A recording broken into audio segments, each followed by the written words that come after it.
중앙 부처 중에서는 굉장히 열심히 하는 부처입니다. 예. 사람들은 좀 어떤가요? 네. 사람들은 뭐 다 좋죠.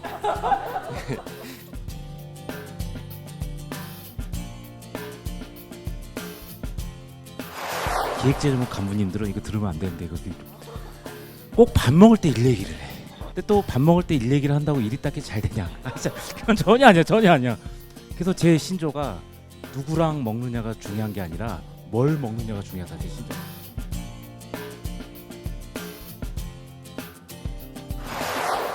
제 바로 옆에 앉으신 분은 한국경제의 조재길 차장님, 조재길 기자님이시고요. 현재 산업통상자원부 출입 기자시고 가장 훌륭한 기사를 많이 쓰시는 기자님이시고요. 그 옆에 계신 분은 기획재정부의 온라인 대변인이십니다. 저와 같은 직무를 수행하고 계시는 분이고요. 예. 곽 팀장님, 산업통상자원부로 입사하셨는데 왜 가셨어요? 기획재정부로. 그거는 얘기하기 곤란한 사정인데 아무튼 대외용으로 말씀드리면은 그 당시 이제 어린 마음에는 뭔가 더 큰 경제 정책을 하고 싶어서 재정경제부로 기회가 와서 옮기게 됐는데 뭐 더 작은 데로 옮기지 않았나. 그래서 산업통상자원부로 다시 가고 싶은데 받아주지는 않을 것 같고 그래서 그냥 살고 있습니다. 예.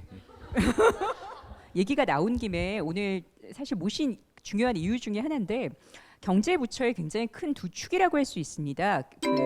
기획재정부와 그리고 산업통상자원부인데 사실 여러분들도 잘 두 부서가 되게 중요한 것 같기는 한데 이쪽은 뭔가 좀 기획재정부는 뭔가 기획을 하고 돈이 있는 것 같긴 한데 정확하게 두 차이를 모르시는 분들이 많을 거예요. 재경직으로 입사를 하셨죠. 그러니까 그 기획재정부와 산업통상자원부가 뭐가 하는 일이 가장 크게 다르고 조금 간단히 설명해 주시죠. 먼저 기획재정부는 제일 중요한 업무가 그러니까 세입과 세출, 돈을 걷는 세금을 걷는 거죠. 물론 정부의 세입이라는 게 세금 이외에 여러 가지가 있습니다만은 세금이 가장 큰 거기 때문에 세금을 걷고 그거를 각 부처에 이제 나눠줘서 그게 어떻게 하면 잘 쓰이게 하는지, 뭐 복지라든가 국방이라든가 또는 뭐 경제 성장이라든가 요 메커니즘을 잘 오거나이즈하고 잘 되도록 어떤 감독하고 관리를 하는 그 업무가 제일 큰 것 같고요. 다만 이제 산업자원부는 그 업무 대신 실제 그 각 산업별로 다 담당하는 협회가 있고 감당하는 법이 있습니다. 규제를 하고 육성하고 이제 두 개 다 하긴 하는데 그런 거를 이제 산업별로 다 관리를 하는 업무가 이제 그 산업부의 업무이기 때문에 뭐 쉽게 얘기하면은 산업부는 이제 실물 경제를 담당하는 거고 기획재정부는 주로 이제 재정 그다음에 전체적인 어떤 큰 경제정책 방향을 담당하는 거기 때문에 차이가 좀 있죠. 예, 뭐 간단하게 이렇게만 말씀드리겠습니다. 예. 네, 조재길 기자님은 사실 여러분들 네이버를 보시면은 늘 메인 화면에 조재길의 경제산책 그래서 칼럼을 쓰시기만 하면 거의 그 메인 화면에 뜨는 아주 훌륭한 또 칼럼니스트이시기도 합니다. 기자님, 그 산업통상자원부를 한 2년 지금 못되게 조금 출입을 해보니까 우리 분은 저희 분은 어떤 분가요? 일단 그 산업통상자원부는 그 기업들과의 최접점에 서 있는 부처입니다. 모든 부처 중에서 기업들을 가장 많이 만나고 기업들의 애로를 많이 듣고 또 시정할 수 있는 그런 권한을 갖고 있고 우리 산업계의 성장을 위해서는 가장 핵심적인 부처입니다. 제가 실물 쪽에서 이제 기업들 많이 담당을 그 취재를 많이 하다가 이쪽으로 왔는데 당시 기업들은 이제 정부의 정책이라든지 이런 부분에 대해서 불만이 많았습니다. 근데 제가 이제 산업부를 담당을 하고 와서 공무원들의 여러 얘기를 좀 듣다 보니 이쪽도 나름대로의 굉장히 큰 어려움이 있는 거예요. 왜 그러냐면 정부 산업부 나름대로 큰 권한을 갖고 있고 또 여러 가지 정책을 이제 펼 수 있는 재정도 갖고는 있지만 혼자서 일을 못 합니다. 왜냐하면 이 정부 산하에 부처가 뭐 한 20개 있을 거 아닙니까? 각 부처 간의 이해관계가 굉장히 복잡한 거예요. 그래서 산업부가 예를 들어서 어떤 규제를 완화하려는 시도를 하더라도 환경부라든지 예를 들어서 복지부라든지 이런 데서 반대를 하면 이거를 힘을 갖고 추진하기가 굉장히 어렵습니다. 왜냐하면 정부는 협업을 해서 정책을 내기 때문에. 그래서 이제 어떤 이해가 기업 또는 산업 쪽의 사이드하고 정부하고 완전히 일치하지는 않는 거죠. 다만 산업부는 산업통상자원부는 기업의 어려움을 그나마 좀 이해하려는 전 부처 중에서는, 그리고 기업에 대해서 좀 더 가까이 있는 그런 이제 부처라고 할 수 있겠습니다. 지금 말씀해 주셨는데 사실 기획재정부에 계신 분이 지금 나왔지만 사실 같은 공무원도 기획재정부는 뭔가 더 갑이다 이렇게 생각을 해요. 왜냐하면 재정을 쥐고 있기 때문에. 근데 두 개를 다 경험을 해보셨는데 기획재정부와 산업통상자원부의 조직 문화는 좀 어떻게 다르세요? 조직 문화라는 게 좀 많이 바뀌었습니다. 제 처음 갈 때는 굉장히 보수적인 문화여가지고 뭐 요즘 따지면은 굉장히 좀 뭐 법적으로 문제될 정도로 뭐 폭언도 뭐 많이 하고 상사들이, 그쵸, 옛날 얘기. 과장님이 집을 안 가면은 집을 못 가, 일이 없어도. 근데 잠을 자는 거야. 예. 그래서 언제 깨나. 그래서 뭐 그런 식으로 많이 조직 문화가 많이 바뀌었는데 그런 거는 뭐 그냥 농담이고요. 크게 봤을 때 기획재정부는 그 많이 좀 부침은 있었습니다만은 예전에 그 예산을 하던 기획예산 전환 조직과 그다음에 금융이나 세제를 하던 재무부라는 조직이 붙었다 떨어졌다 붙었다 떨어졌다 하면서 어느 정도 좀 일관되게 쭉 흘러왔기 때문에 좀 이렇게 통일되고 뭔가 이렇게 변화하지 않는 약간 딱딱한 그런 문화가 좀 남아 있는 반면에 산업자원부는 되게 다양하게 이게 좀 부침이 있었습니다. 뭐 부침이라는 표현이 좀 부정적인 표현이다만 그런 의미는 이름도 많이 아니었고요. 바뀌었죠. 예. 네. 먼저 통상, 자원, 그다음에 그 산업, 또 또 과학기술부의 일부 뭐 R&D 기능, 또 중소기업 벤처부의 그런 기능들이 붙었다 떨어졌다 이러면서 그 각 시대에 이제 맞춰서 바뀐 거겠죠. 그래서 되게 다양한 그 어떤 백그라운드를 가진 분들이 이제 같이 이제 모였기 때문에 제가 옛날에 그 듣기에는 용광로다, 용광로와 같은 조직이기 때문에 어떤 단일한 어떤 그런 조직 문화는 좀 부족한 면이 있지만은 그 어떤 다양성이라든가 또는 조직이 또 유연성이 좀 뛰어난 것 같고요. 전반적으로 요즘은 뭐 많이 바뀌어가지고 일률적으로 이렇게 말씀드리기는 좀 쉽지는 않을 것 같습니다. 예. 산업통상자원부는 놀랍게도 우리나라 전 정부 부처 가운데 가장 제일 단일한 일을 하는 그 부처 중에서 가장 역사가 깊은 곳입니다.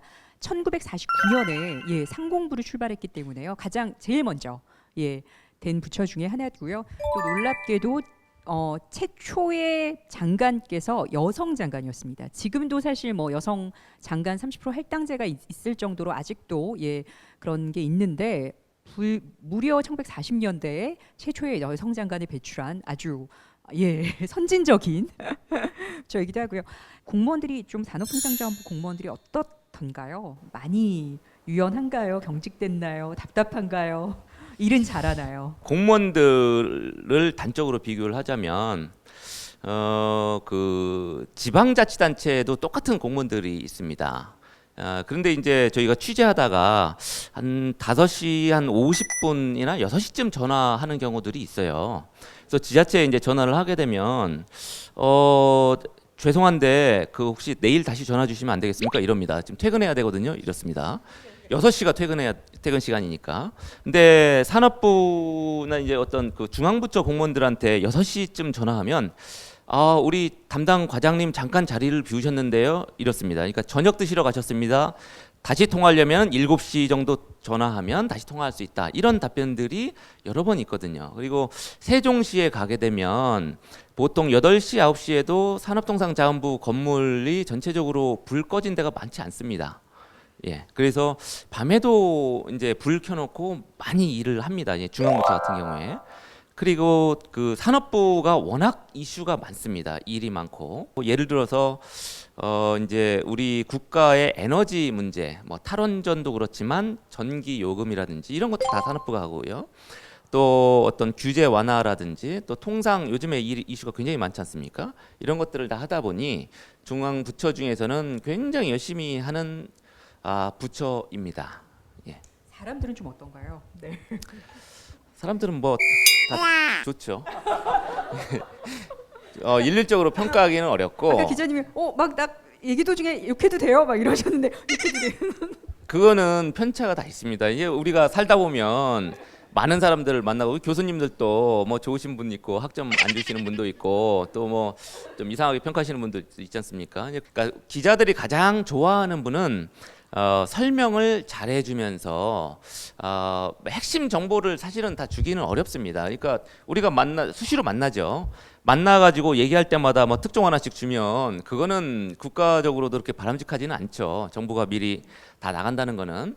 그렇지만 이제 배우 설명, 이거 배경에 대한 어떤 설명을 뭐 자세히 잘 해주시는 분도 있고 또 너무 이제 예민해서 잘 안 해주시는 분도 있는데 저희들은 아무래도 이제 설명을 좀 잘 해주시는 분들을 좀 선호하고 그렇지 않은 분도 있고 뭐 그렇습니다.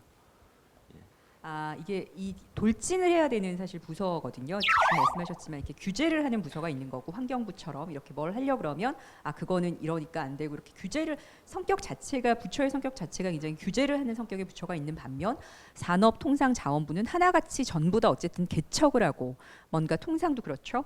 그런 부서의 성격상 약간 부처의 성격을 또 조직원들이 따라가게 되는 것 같아요. 그래서 뭘 해도 어쨌든 뭐 이렇게 굉장히 수세적이지 않으시고 이렇게 내가 알아서 하겠다, 열심히 하겠다 이러신 분들이 훨씬 더 많은 조직이 아닌가 맞습니까? 네. 쉽게 말씀드리면 기획재정부와 그 산업자원부 간부들 중심 가장 쉽게 얘기하면은 기획재정부 간부님들은 이거 들으면 안 되는데 이거 꼭 밥 먹을 때 일 얘기를 해.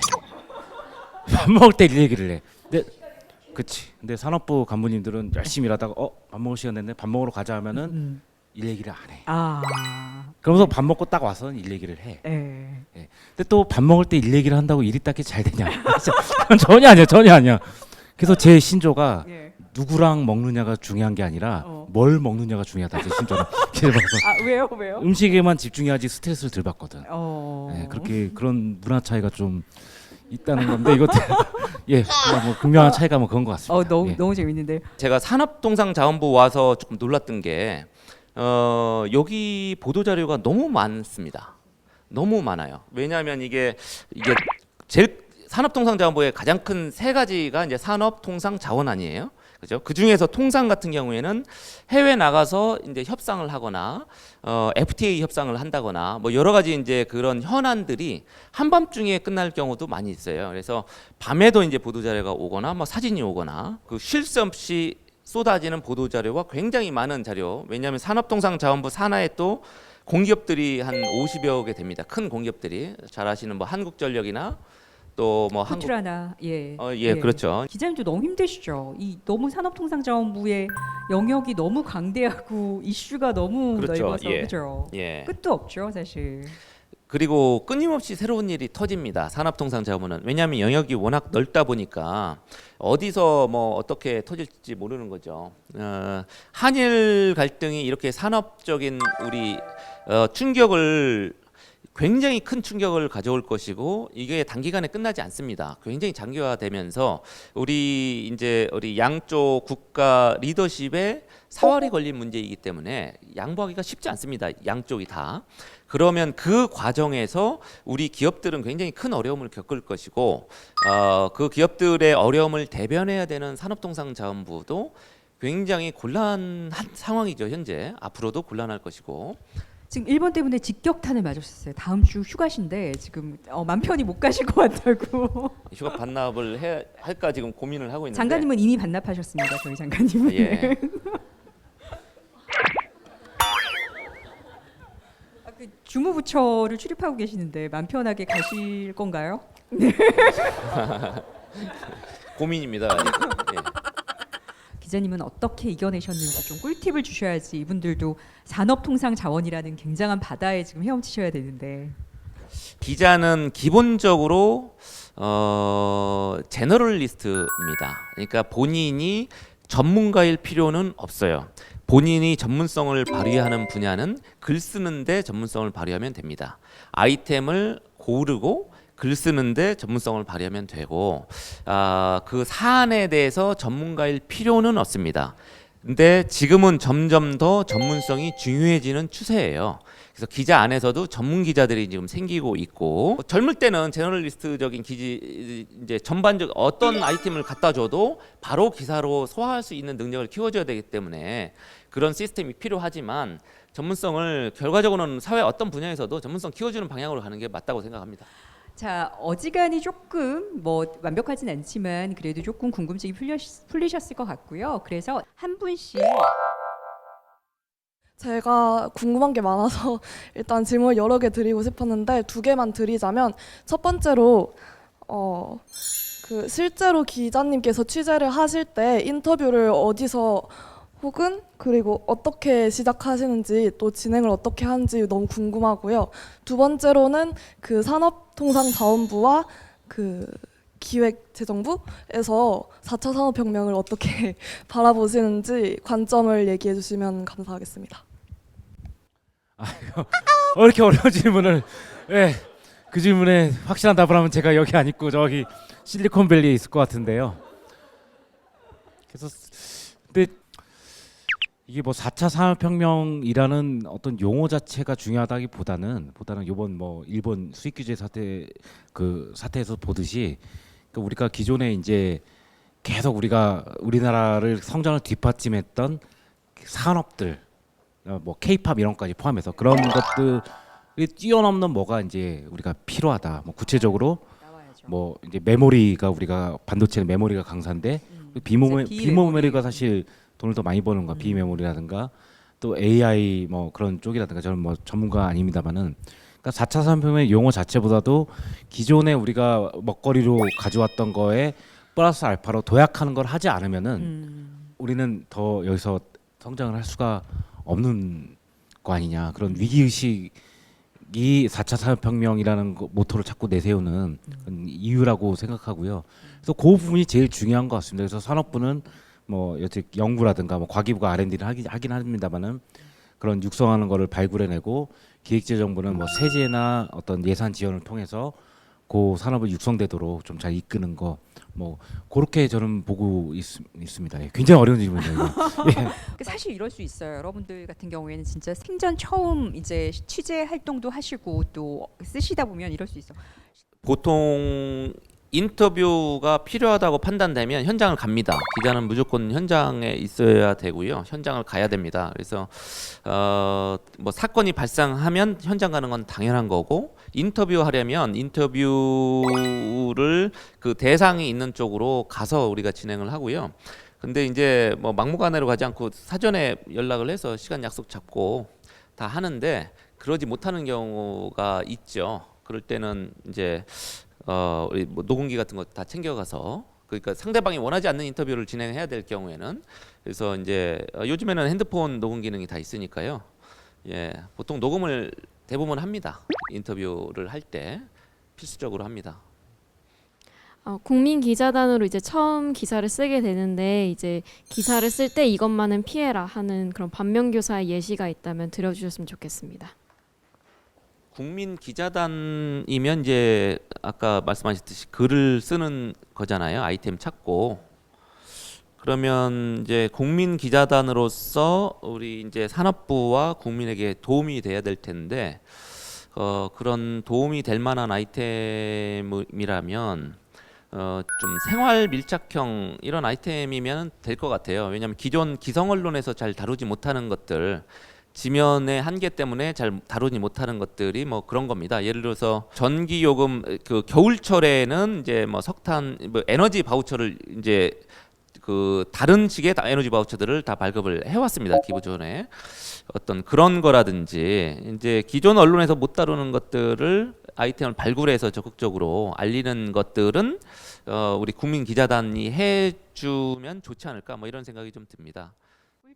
정말 중요한 말씀이신 것 같아요. 너무 오늘 또 두 분 정말 바쁘신 분들인데 귀한 시간 내주신 거거든요. 두 분 너무 감사드리고요. 네, 또 함께해 주신 여러분 감사합니다.